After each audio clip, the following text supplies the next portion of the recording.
Where do you usually start with people when it comes to looking inside? All humans want, we all have desire. It's sort of like a hunger. What most individuals don't understand is that we don't actually want the thing. People say that a lot. Men just need to be more vulnerable. The idea of vulnerability is absolutely important. It's the openness, the introspection that is necessary first to go within and be like, well, what am I feeling? Welcome to the show. Thank you for taking part in this immersive listening experience. A meaningful existence is a moving target that, no matter how close, will always be out of reach. We hope this message finds you with an outstretched hand.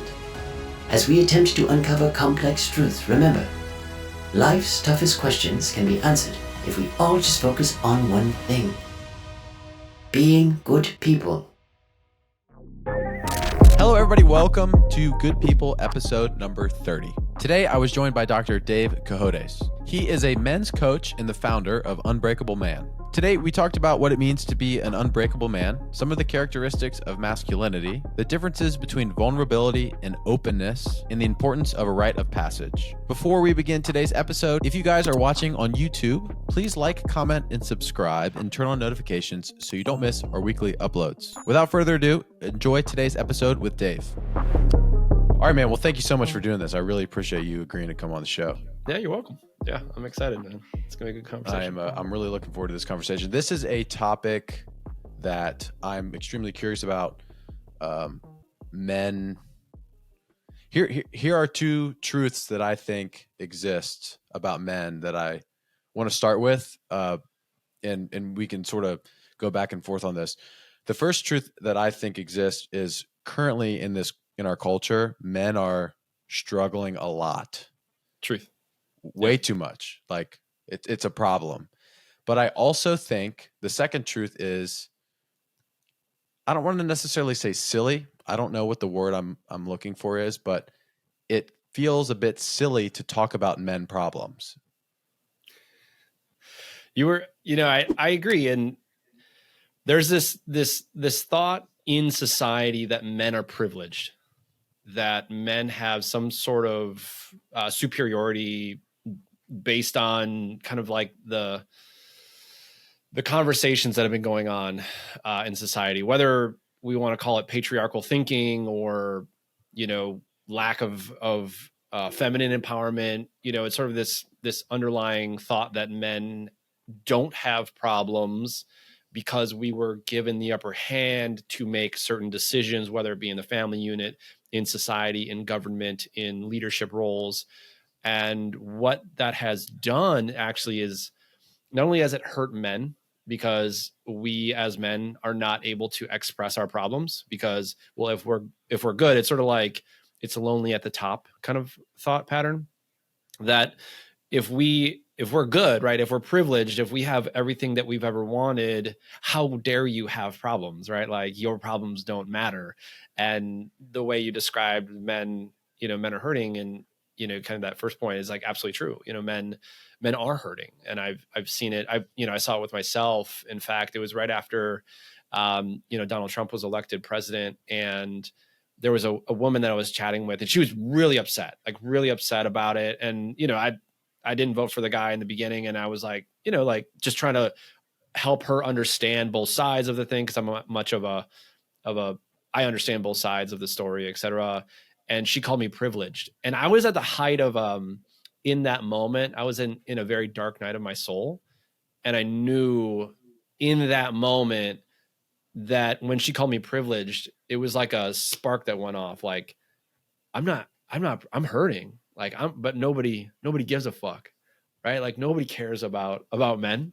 And yet there has to be somebody that cares. Otherwise the cycle of this sort of underlying shadow element of nature of the society will continue, and men will continue to be hurt and harmed, etc. And there had to be a change. And that's really what got me into what I do today.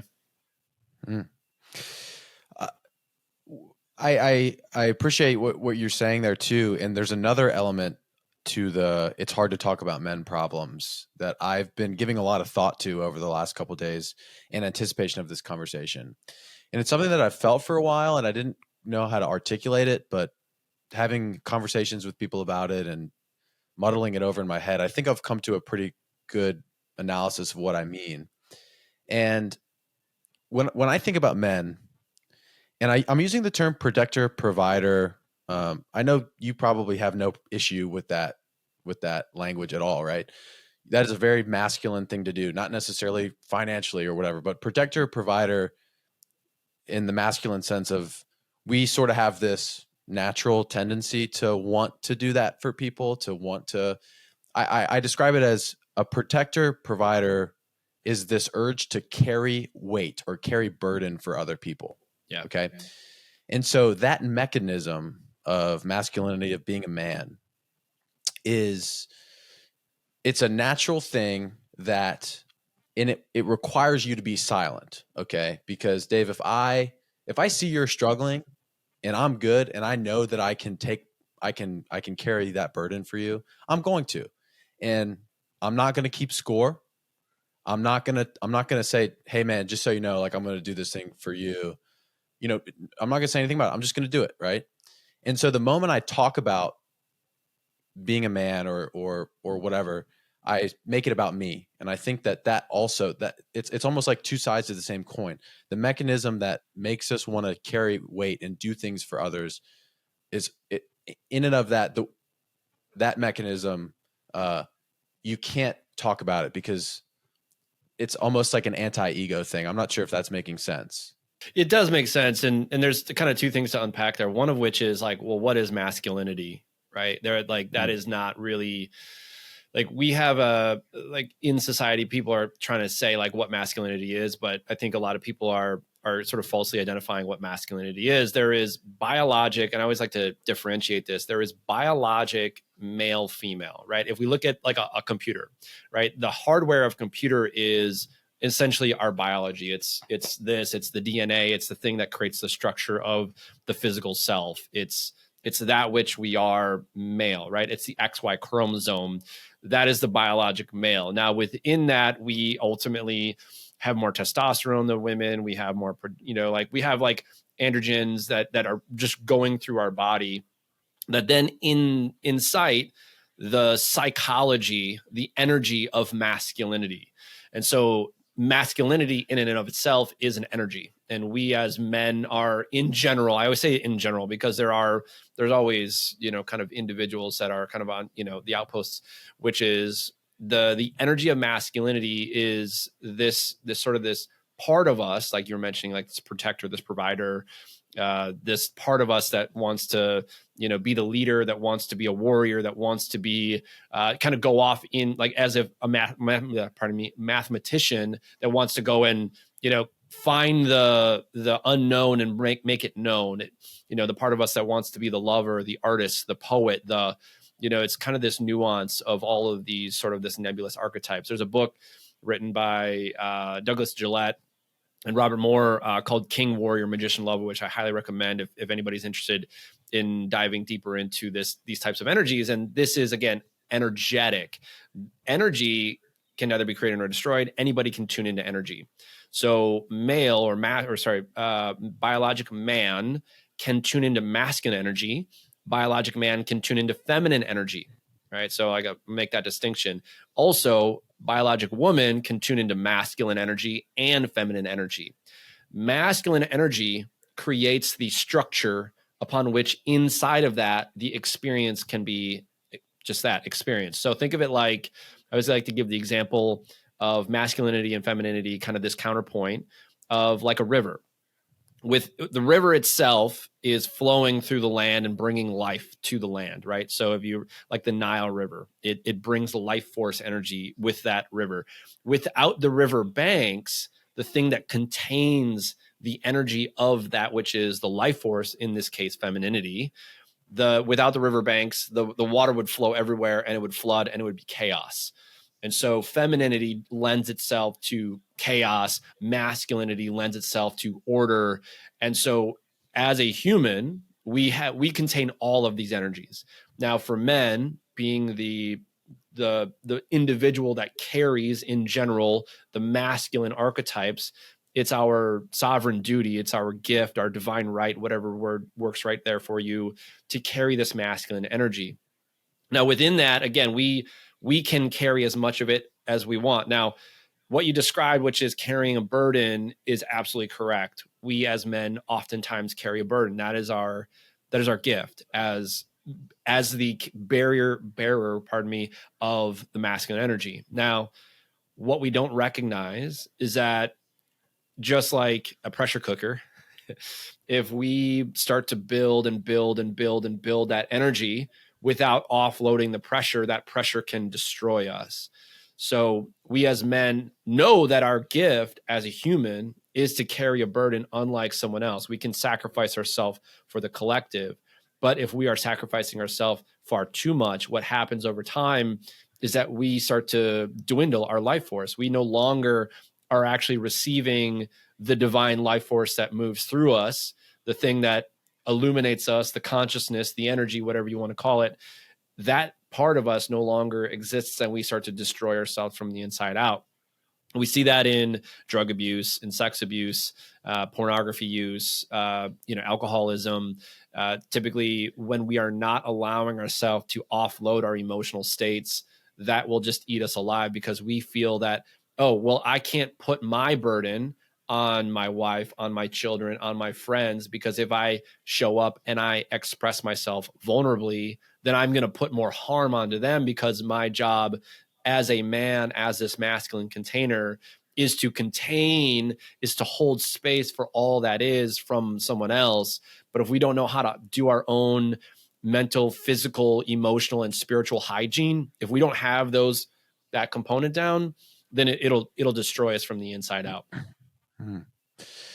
This is really side tangent. This just came to my mind though.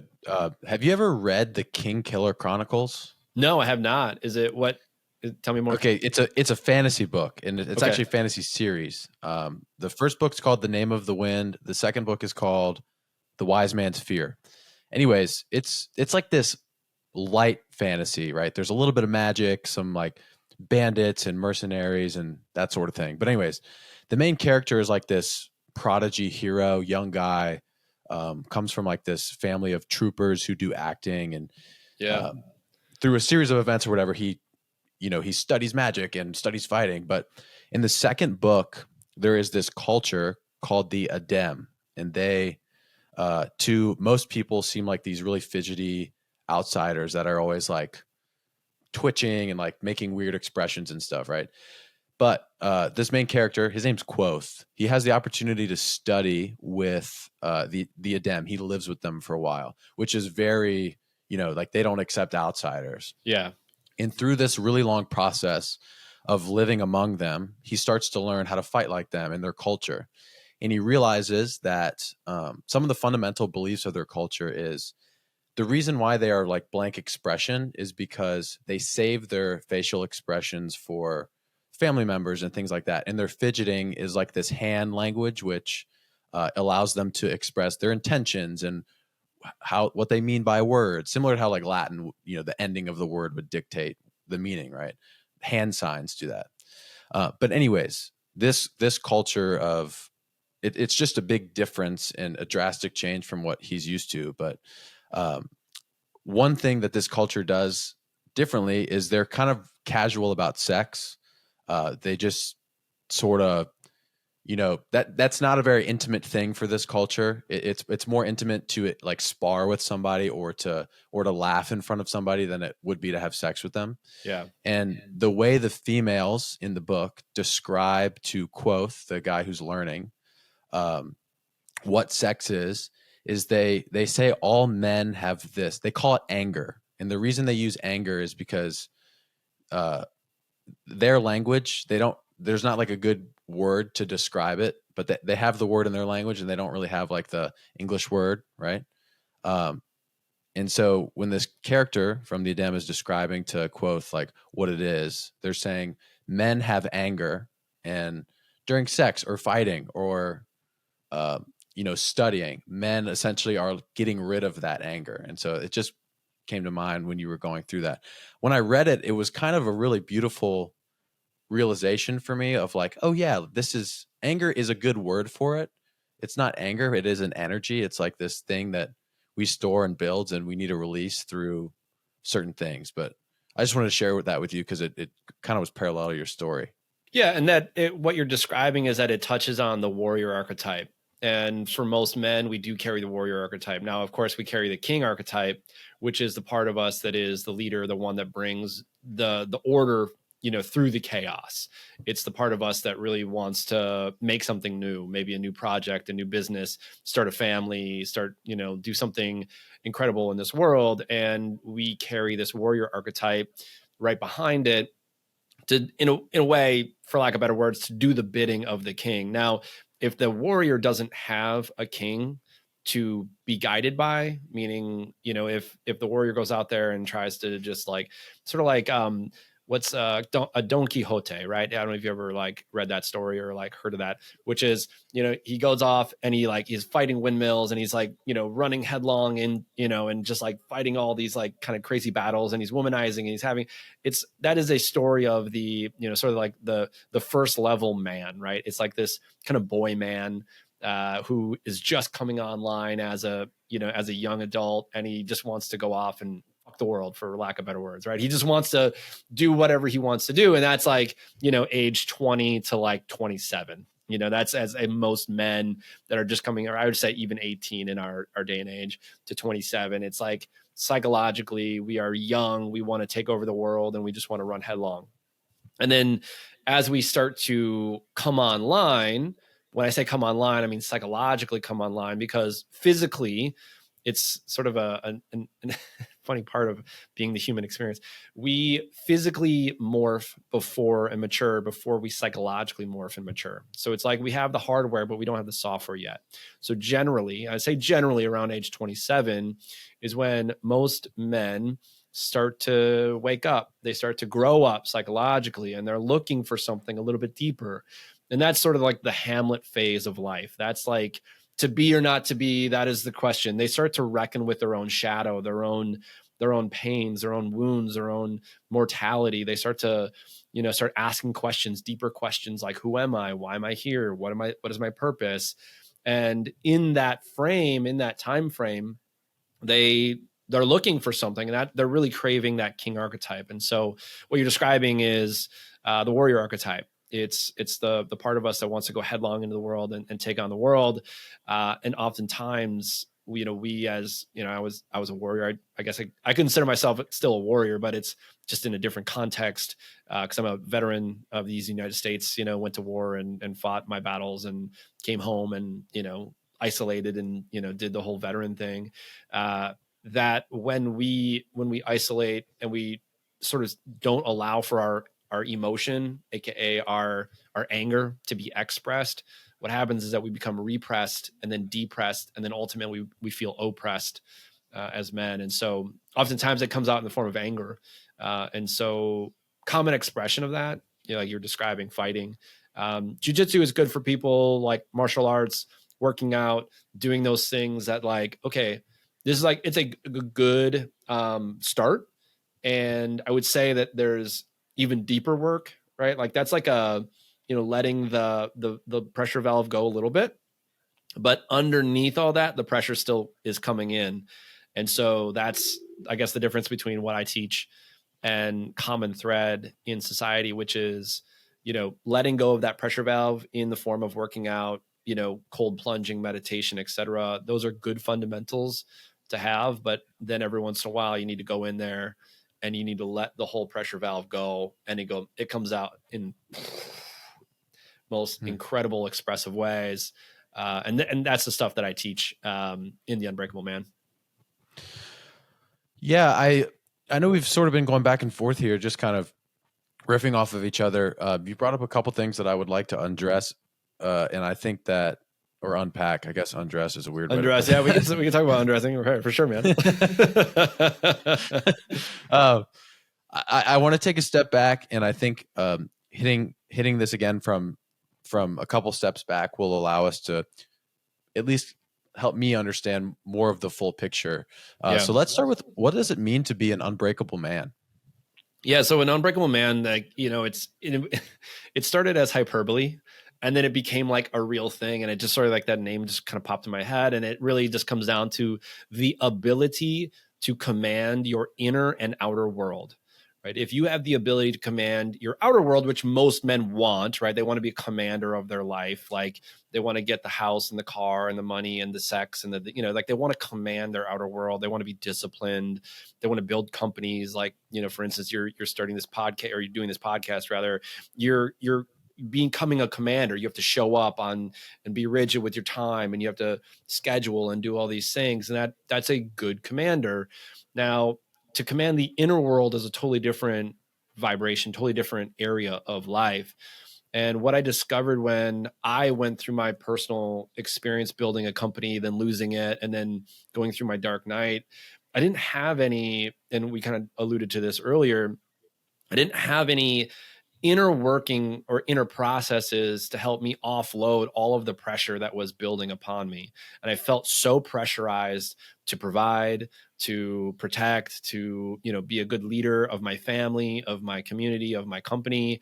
And I didn't have anybody around me. And so I literally had to create something from the ground up, which is now what I'm teaching, which is helping guys to command their inner world, which at the end of the day is commanding your thoughts and your feelings and knowing how to process the emotions of life.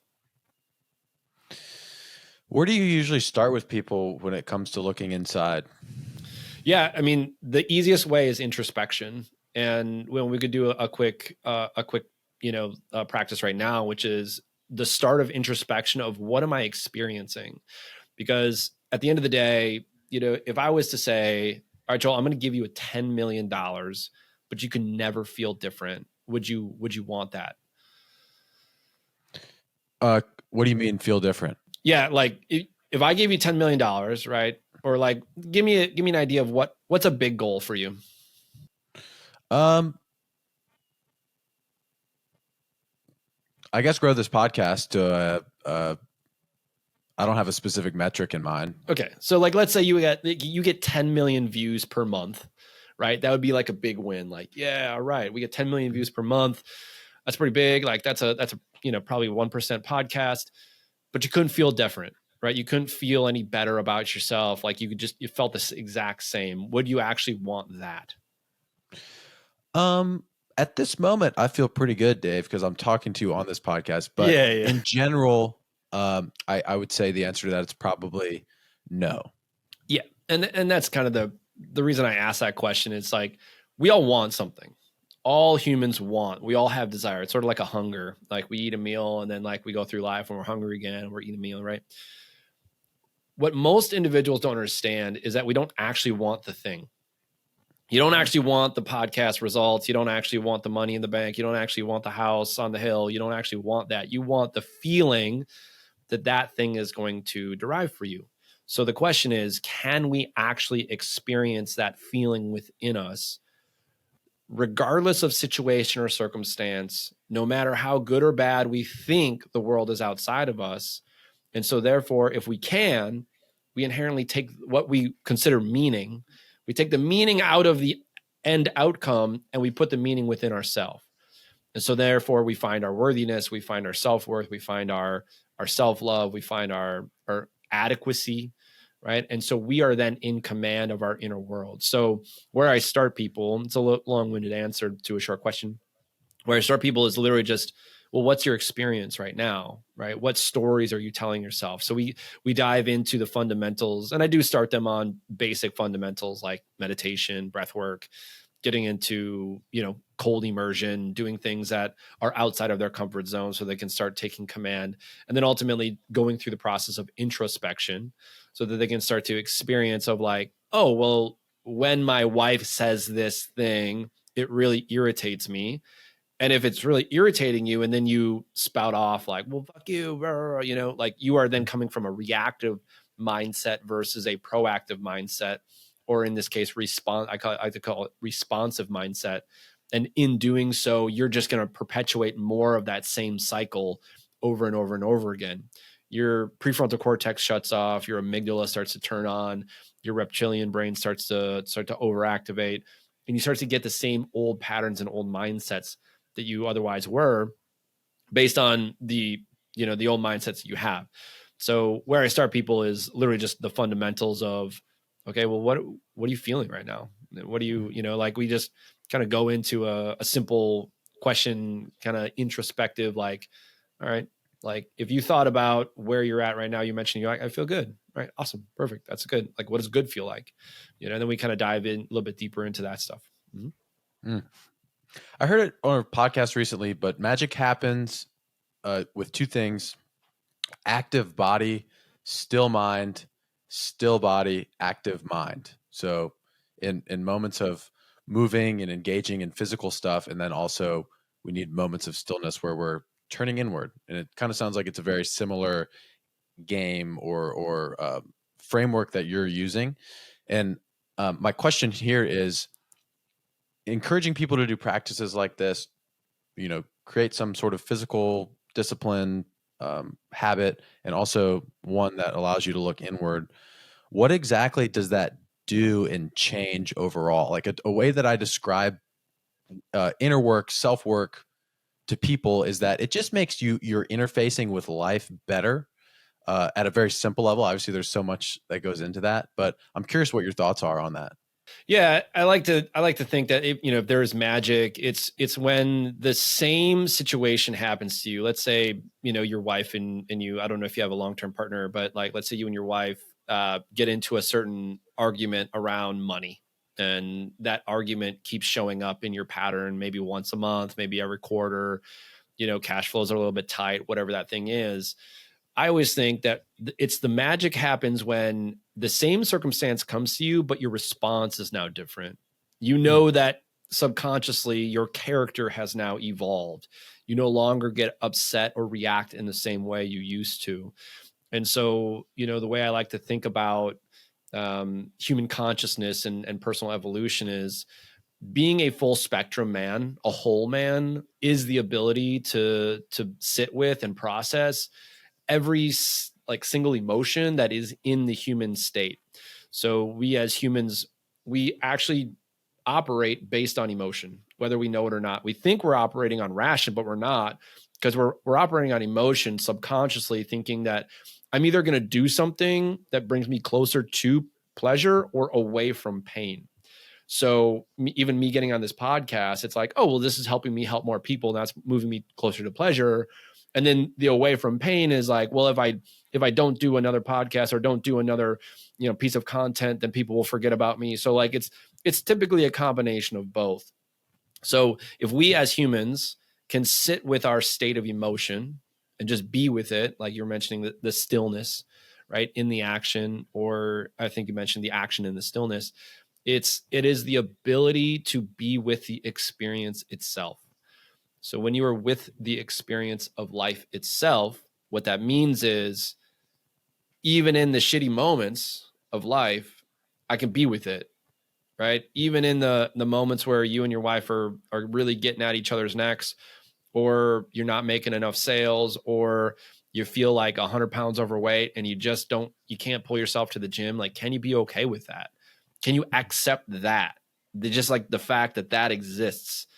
And in that, you will find your strength. You will find your wholeness, because you're giving awareness to the parts of us that we're typically running from, which is our shadow.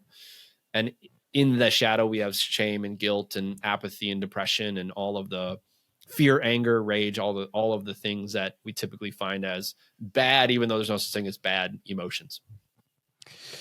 Is that openness or acceptance what vulnerability is? Because something that I think a lot of people say that a lot. Men just need to be more vulnerable, and that's true. However, it's almost like we need to wait until it's a productive vulnerability. Like you can't just go and cry and tell whoever about this problem or that problem. But I almost like to think of it in that way, where vulnerability in reality for masculinity is that openness to everything that you're going through and feeling, and you're trying to become aware of those things. Yeah. And I want to speak to vulnerability because it's, I hear that a lot, right? Like, and even goes back to like the first part of our conversation, which is, men sort of have this privileged idea, and like, yet we still like kind of hold back on who we are. And we know we aren't vulnerable, which is true, right? Like we like hold on, we can take the burden of everyone.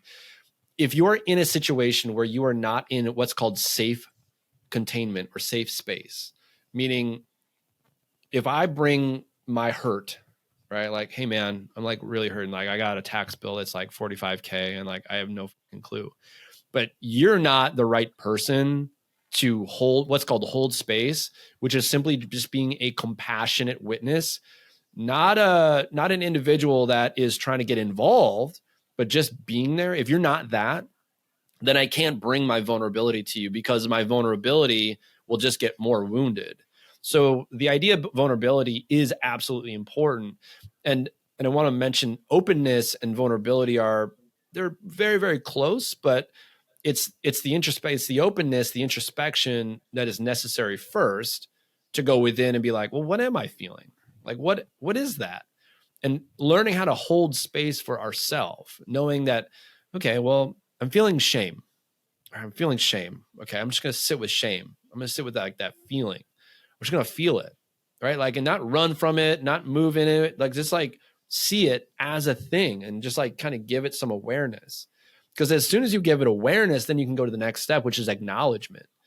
And in the acknowledgement, now you can start to actually process it. You can start to feel it, forgive it, and actually express it. And sometimes that can come out in the form of tears. It can come out in the form of rage. It can come out in the form of laughter. It can come out in the form of like shaking. And anytime I'm doing, somatic, what's called somatic, which is Greek root for body, somatic work, which is like going deep into the subconscious mind, that is the body. When I do that energy, once we start to bring it forward and start to, emancipate it, comes out in the most incredible forms.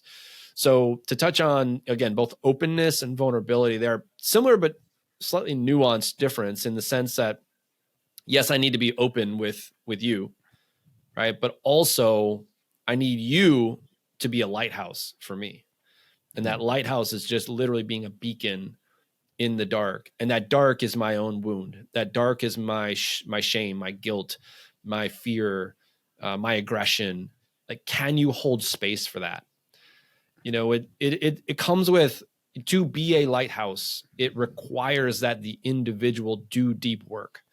And when I say deep work, I mean like sitting with your own shame and your own guilt and your own anger and giving that space, because then inside of you, you no longer have the same emotional reactions. And then you can hold what's called, again, I use the word holding space because that's the best word I can come up with that has also been given to me to describe this nuance, which is the ability to create safe space, which is that protector, right? As the masculine elder in a container, at a retreat, in an event, I can hold space, and you can be all of you, right? You can be absolutely all of you without fear of how I'm going to judge you. In fact, I don't judge any of it because I've felt all of it within myself, and I've seen all of it.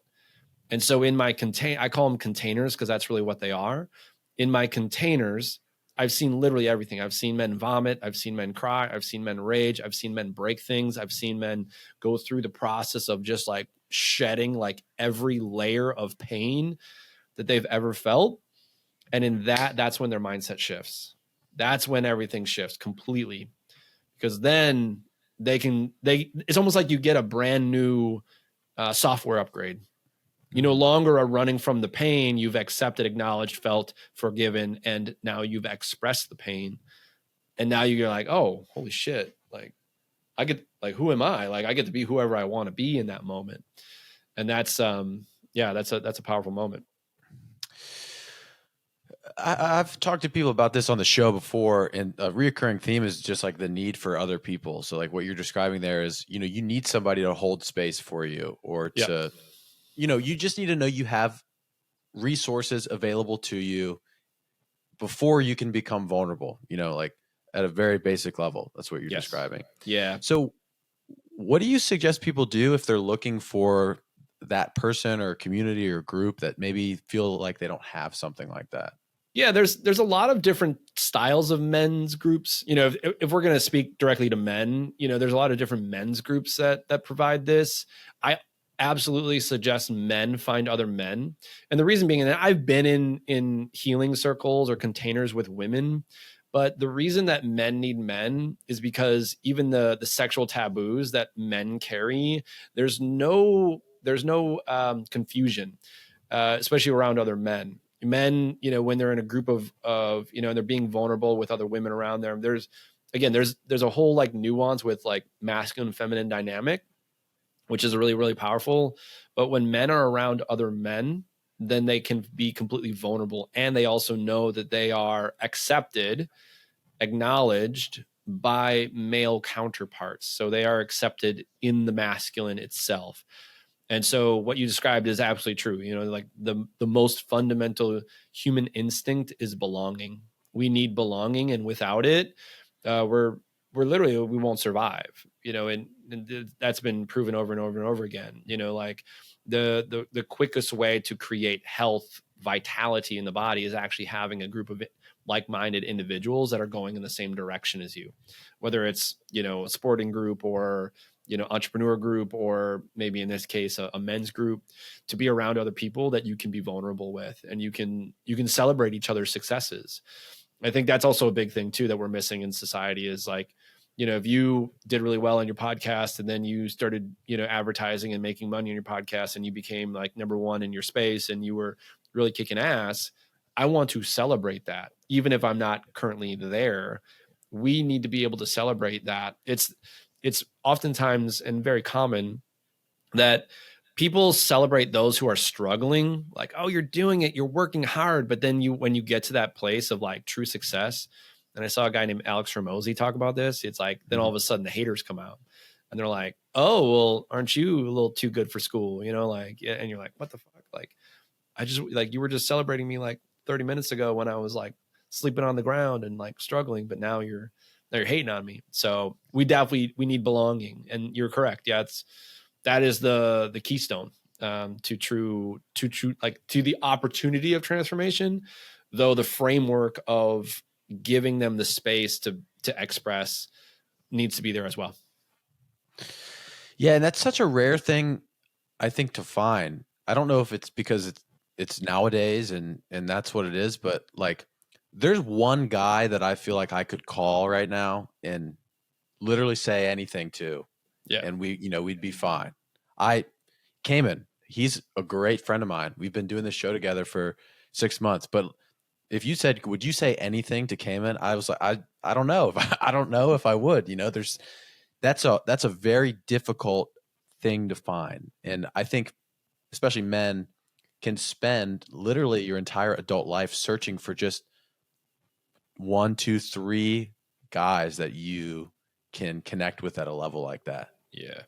Yeah, because we as a society do not have a process of ritual initiation into, and when I say ritual initiation, I mean like psychological initiation into mature masculinity, which that process alone helps a man reckon with all of their shadow, which is all the parts of them they deem as punishable or hidden or they're afraid of.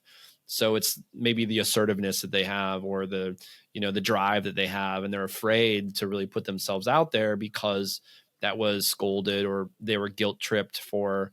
I'll give you an example. Like part of my shadow that I know of is asking for help, because when I would ask my dad, I would get guilt tripped, growing up. And that was just like, all of a sudden I would be like, nope, I'm not going to ask. I'm just going to go do it myself.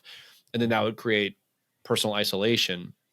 Then you couple that with everyone else's individual shadow and the lack of ritual initiation in society. We don't have elders. And when I say elders, I mean like in tribal societies, they would have elders that would guide the young males, the boyhood psychology, or the boys into masculine psychology.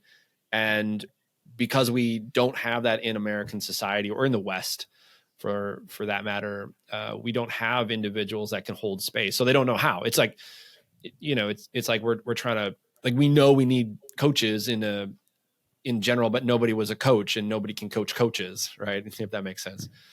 Yeah. How much thought do you give to rite of passage? I actually have a ton of questions, and this is a topic that I'm so interested in. Um, have you ever read the book Iron John?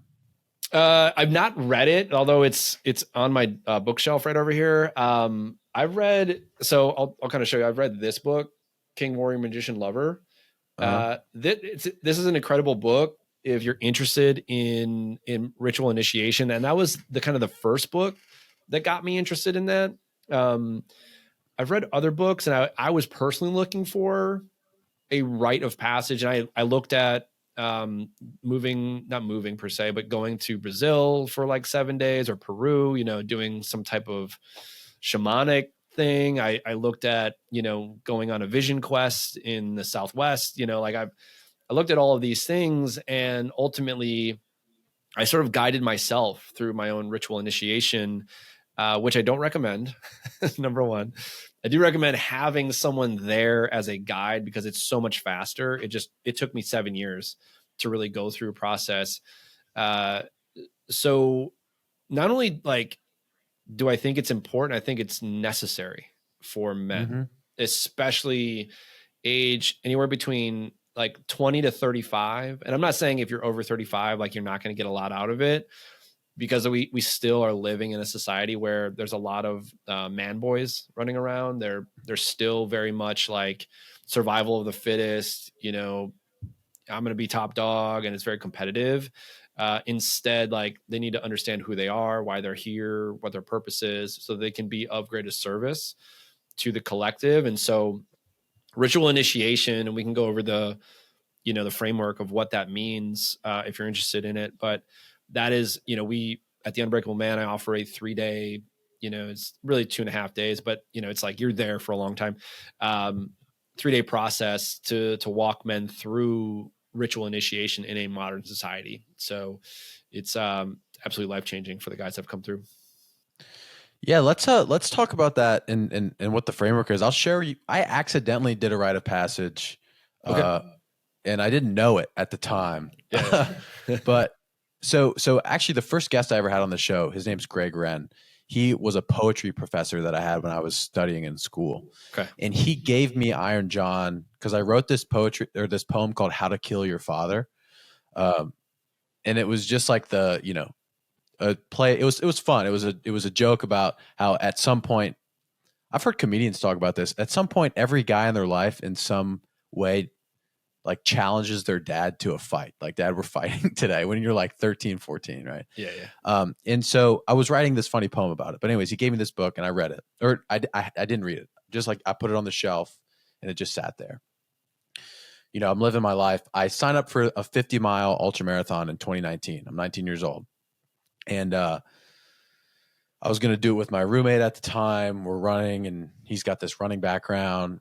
It was a weird situation. Like, I ended up losing touch with this roommate, and he like didn't come back to school for the next semester, and he didn't tell any of us, and he was just playing it off like he was gonna come back. So it was like super weird. And then he just bailed out on me at the last minute for this 50-mile run.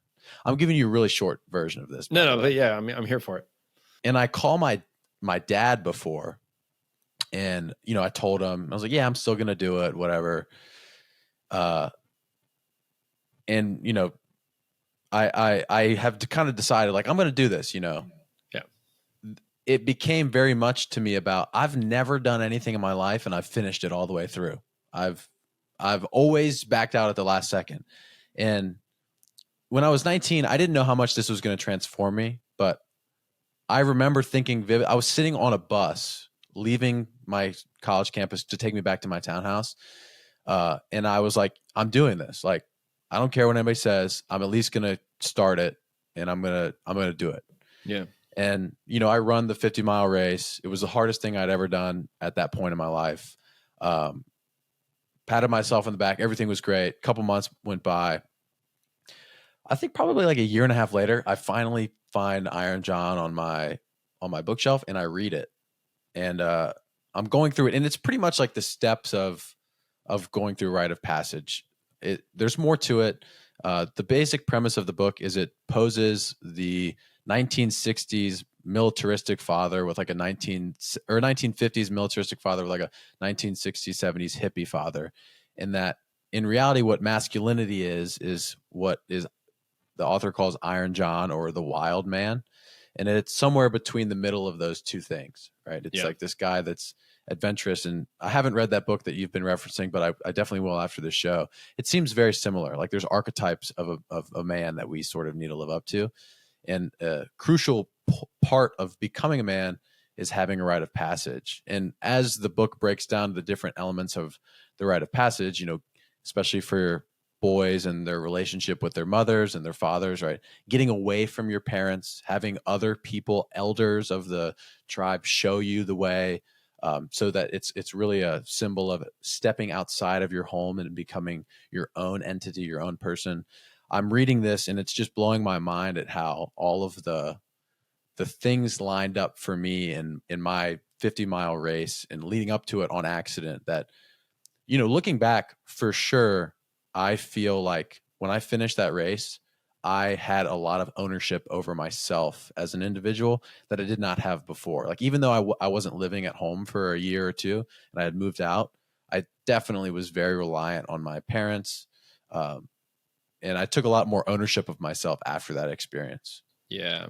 And that's really what initiation is there for. Again, boyhood psychology requires that we are still reliant on others for not only physically, right, but also psychologically and emotionally.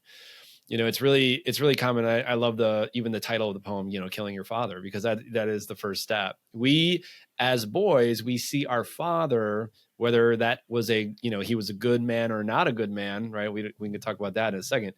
But we see him as the masculine God. We see him as the masculine archetype that we want to live up to, for good or for better or the worse. You know, like if you think about a lot of fatherlessness homes, right? We think that, oh, the man is so independent that he runs off and he leaves. And so it's super common for that cycle to perpetuate in communities where there is fatherlessness inside the home. And so then in that context, the mother has to play both father and mother, and they have to carry both masculine and feminine energies for the children as they're raising them. So they have to be both disciplinarian, they have to hold structure, they have to be very consistent and disciplined, but they also have to be nurturing and loving and caring.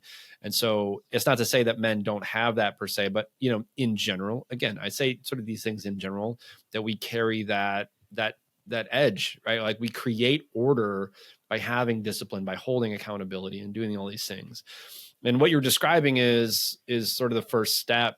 There's generally a moment in a boy's life where he separates from the old world. Now, I can even speak on, and I haven't read the book that you described, which is, I think it was like The King something, Killing Kings or something like that.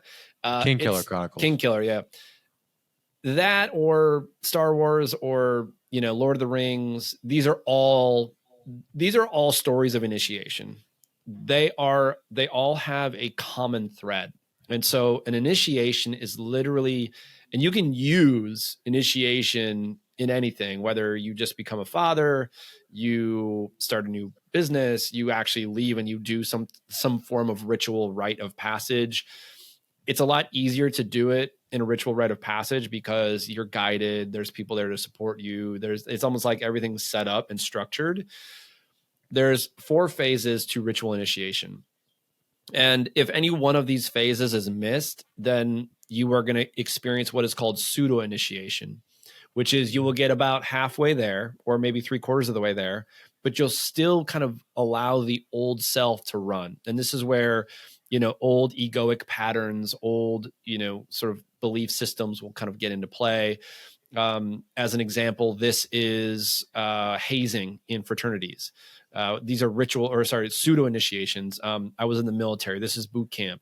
You get sort of plugged into a group of individuals that you think are, you know, like, oh, this is the way. But in reality, there's still a lot of shaming. There's still a lot of sort of toxic, you know, mentality within that.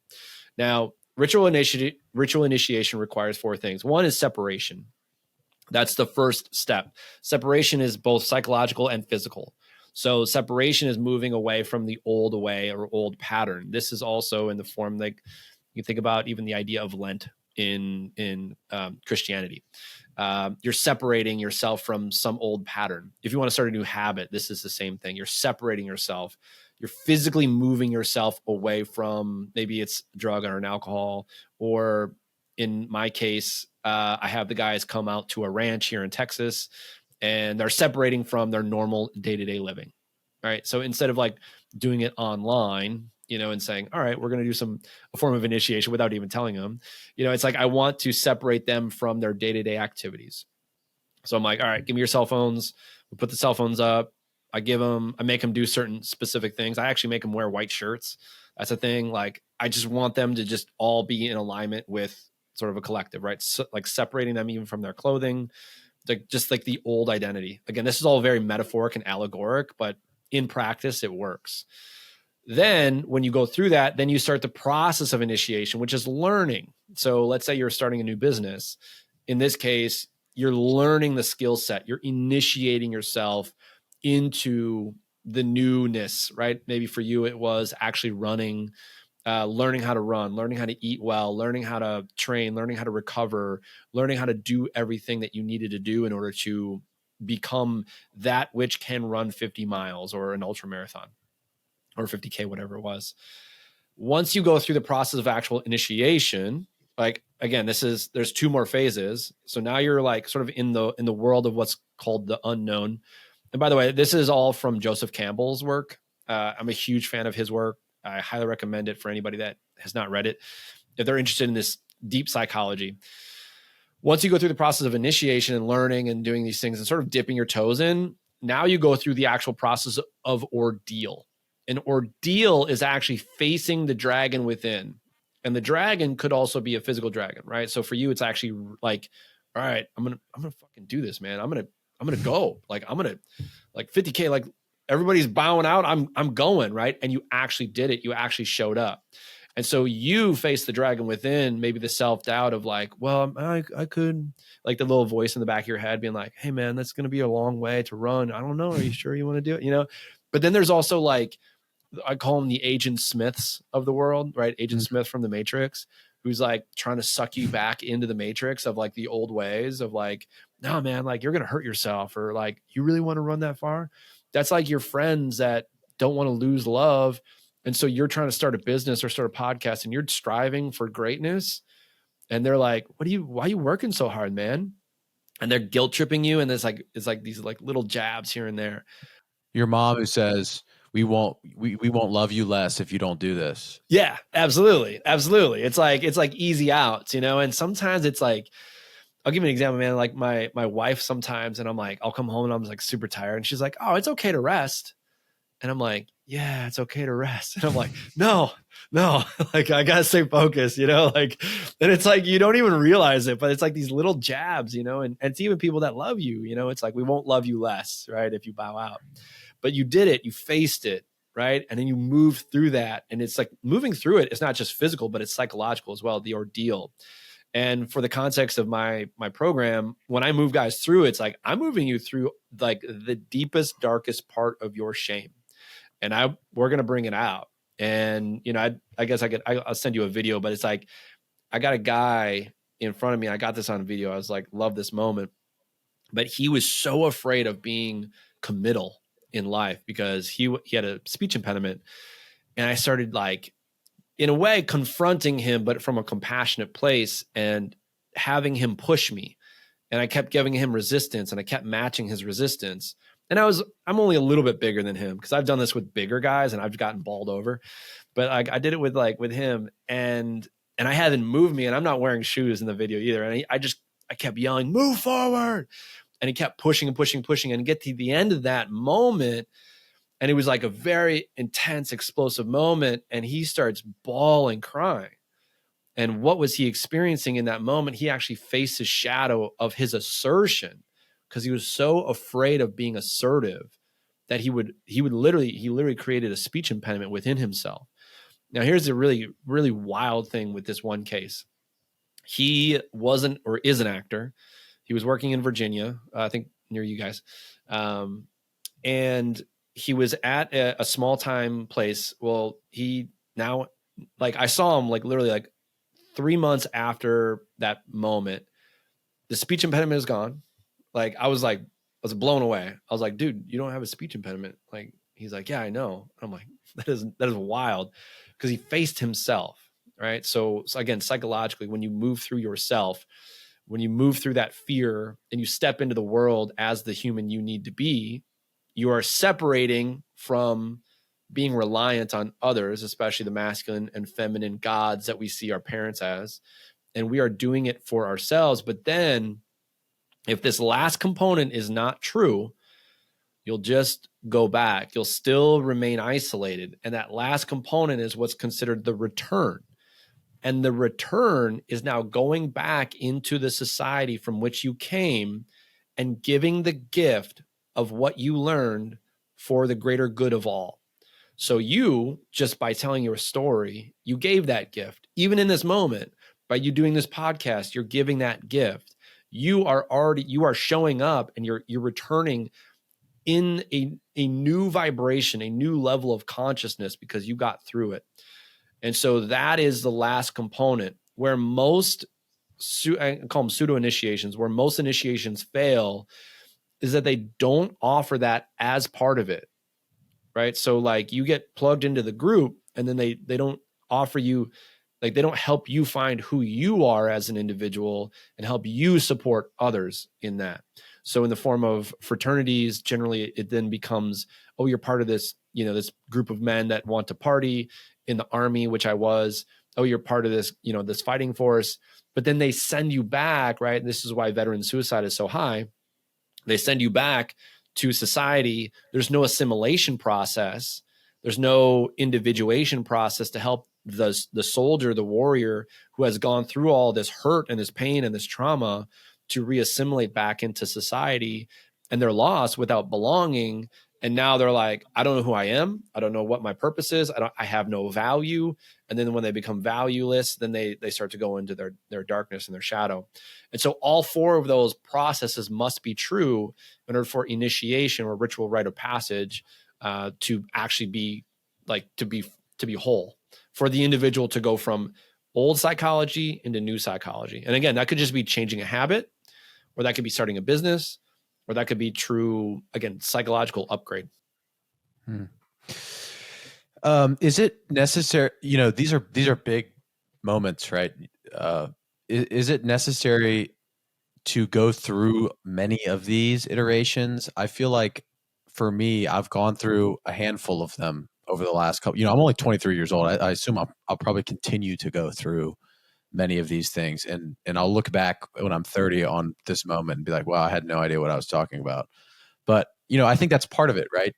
There is at least for me, those big overarching themes where I get to the other side and now I'm sharing what I've learned and gone through with other people. I always come out of that just a little bit different, a little bit better. And then I've got to do it again. And then I've got to do it again. Is that generally how it goes?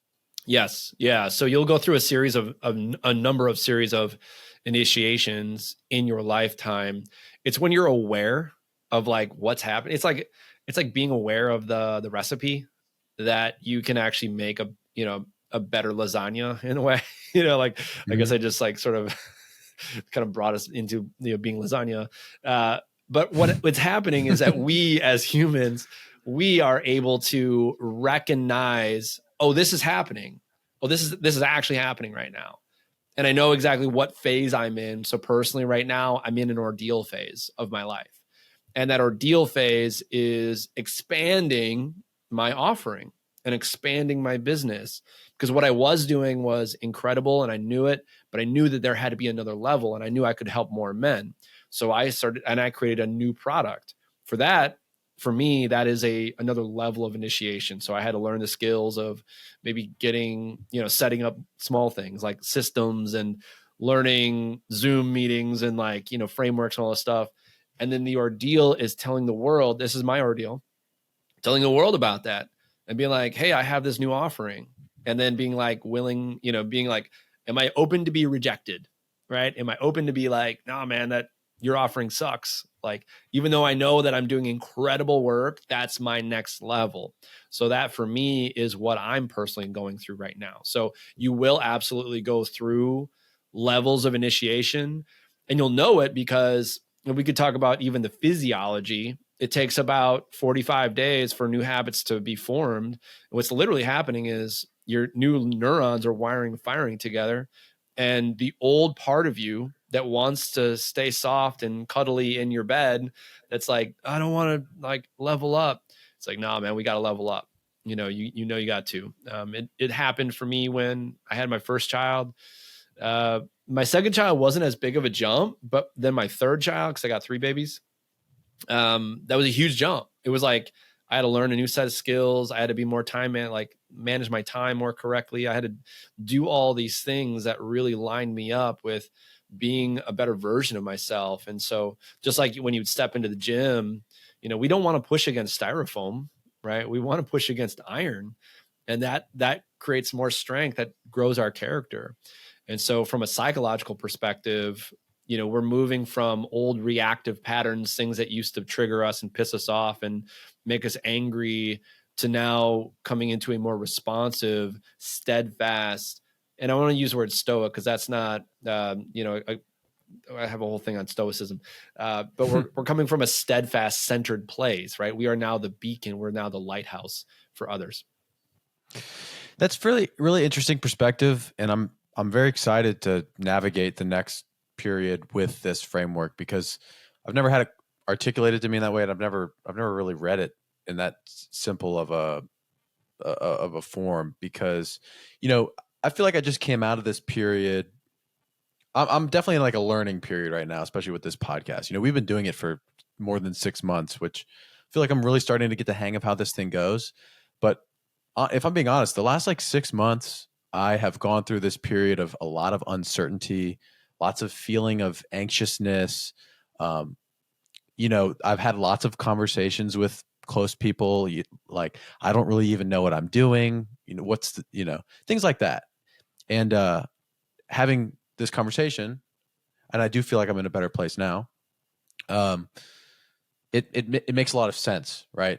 Like 6 months ago was one of the harder times, and that was literally because it was brand new. I stepped out of what I was comfortable with, and I was pursuing this new thing. And then I've gone through this long period of time of learning, and I'm finally getting to the point of understanding. Cayman and I talk about this too. Something that we want to both work on is create a really accessible course for people on like how to start a podcast. And that would be essentially the ordeal and leading into the final phase, right? Yeah.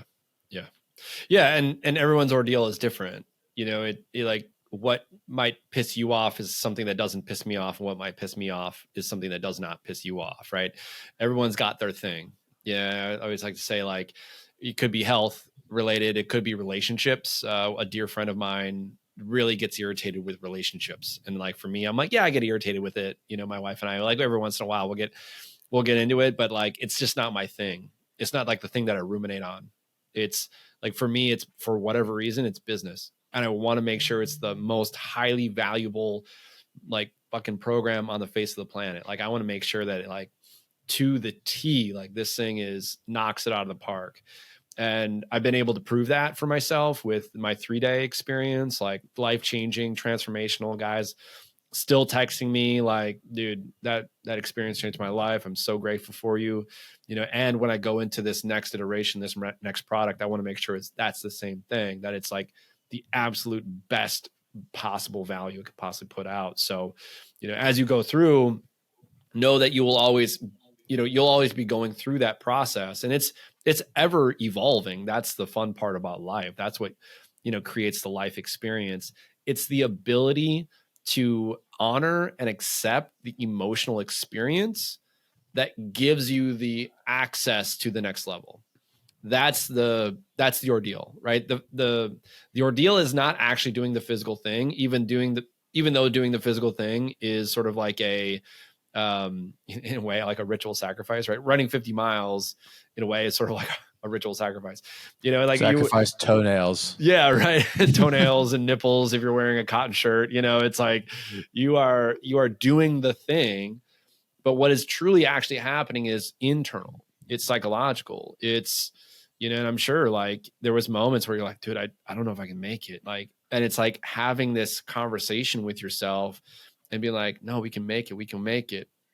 And this is what I would say. If anybody's going through a process in life and they're like really hurting, it's bring awareness to the thing where you're hurting. Maybe it's money, maybe it's a relationship, maybe it's your health, maybe it's a family member, is irritating you. Just bring awareness to what your pain is, and just accept that is happening, right? Just accept that, like, you cannot change future or past. It's now. Here we are. You're just accepting that this is real. And then when you accept that, like, even in like the worst pain, you can't run. You have to accept that exists here and now. And then when you accept it, now you can start to transmute it. And the transmutation process is now giving it acknowledgement in the form of, well, I'm going to feel this, and I'm going to know that this is part of my reality. And I'm going to start to forgive myself, right? My part in it, other part of it, whatever, whoever, like, just forgive the pain, just forgive like the hurt. Because a lot of times especially psychological wounds, we want to hold on and be like, oh, well, that's your fault, dad or mom or brother or, kid from 5th grade who picked on me for, the way I wore my shirt, whatever. Like we all have our wounds, but really ultimately what's happening is it's inside of us. And after we acknowledge it, we feel it, we forgive it, then we can express it. And for men, it's really hard to express because we were told, hey, don't cry, don't let that out. Don't let, like, it's like, our rage is bad. We have shame around our rage. And so we don't rage. We don't let it out. We don't express, but then it'll come out. No matter what, it'll come out. It's just a matter of like, are you doing it in a way that's healthy and that's constructive, and then transmuting that. And acceptable, right? Yeah, exactly. Yeah, that term acceptance to me has become pretty important over the last couple of years of my life. Accept the things that have happened to you, accept the nature of you and your energy and who you are. And I think that a lot of peace that people feel like they're missing comes from acceptance. And, there's all the stuff we've talked about. This is a pretty cool full circle way to wrap up the conversation. All the stuff that we've talked about contributes to that as well. But at a very simple level, I have found a lot of peace and acceptance. And Dave, this has been an awesome conversation. Is there anything else that you want to add to that? Yeah, man, it's like we're all living the human experience. We all have a spectrum of emotion. There's no such thing as bad emotion, and there's no such thing as good emotion, right? It's allowing ourselves to feel all of it that actually brings context to our experience as a human. And when we do that, when we do the formula, right, when we like move through it, then we are given a new framework, almost a new perspective. That for me is what magic is. Magic for me is when you can change your perspective of a situation based on your new level of clarity, your new level of belief system. Because Can you say that again? Yeah. Magic for me is when you can change your perspective of a situation based on a new level of clarity. Now instead of feeling like that, let's say your girlfriend like cheated on you, instead of seeing that as a bad thing, quote unquote bad thing, maybe you see it as a positive thing, as a opportunity for growth, that you are now more aware, consciously aware of what your desires are in a human, in a woman, what you want, right? So you see all things as positive, and then that creates magic. The magic is in the ability to accept the pain, not in the running away from it. And that's the difference, right? And as soon as you accept all of it, that's when things can shift, right? Like situations no longer are detrimental. They're actually growth potential. And you can make new decisions based on that perspective. Dude, I appreciate you so much for doing this. It was great to get to meet you, get to know you. It was an awesome chat. Where can people find more from you and the stuff that you put out? Yeah, man. I'm on Instagram. I also have a podcast called the Unbreakable Man podcast. People can check out, I guess my Instagram handle is Dr. Dave, DRDAVE, and my last name Cohodes, COHODES. And then they can check out if any man is looking for a 3-day rite of passage to really, crack through if they are struggling, if they feel stuck in life, that they're just not getting the results that they're looking for. They can check out theunbreakableman.com/experience. And in that, they will get what they're looking for. And so that is it's a life-changing experience. And I always put my money where my mouth is. I always say, like, if you don't feel like you got anything of value, I'll give you all your money back and pay for your flight home. So that's my guarantee, man. I guarantee that thing. It's my bread and butter, and I'm really happy about it. Good deal. I'll make sure I include all that in the show notes. And what is the name of that book? I will also include that in the show notes. Yeah, so it's called King, Warrior, Magician, Lover. It's by Robert Moore, Douglas Gillette. Or people are more interested in sort of deep masculine psychology, obviously Iron John's a good one, although I haven't read it, I will say. And it's kind of boring. I'm not going to lie. It's kind of boring. You have to be really into it. Yeah. I've heard that. And there's other really good books like Way of the Superior Man, but ultimately, there's a lot of like Joseph Campbell, Carl Jung, those are some incredible books that will help guys along their way. Good deal, man. We'll leave it there. Awesome. Thank you guys so much for listening to this week's episode of Good People. I hope you enjoyed my conversation with Dave as much as I did. If you are watching on YouTube, please like, comment, and subscribe, and turn on notifications so you don't miss our weekly uploads. If while you were listening, you thought of someone who would like to listen to my conversation with Dave, please share it with them. Also, remember to share it with your grandma. We'll see you next time.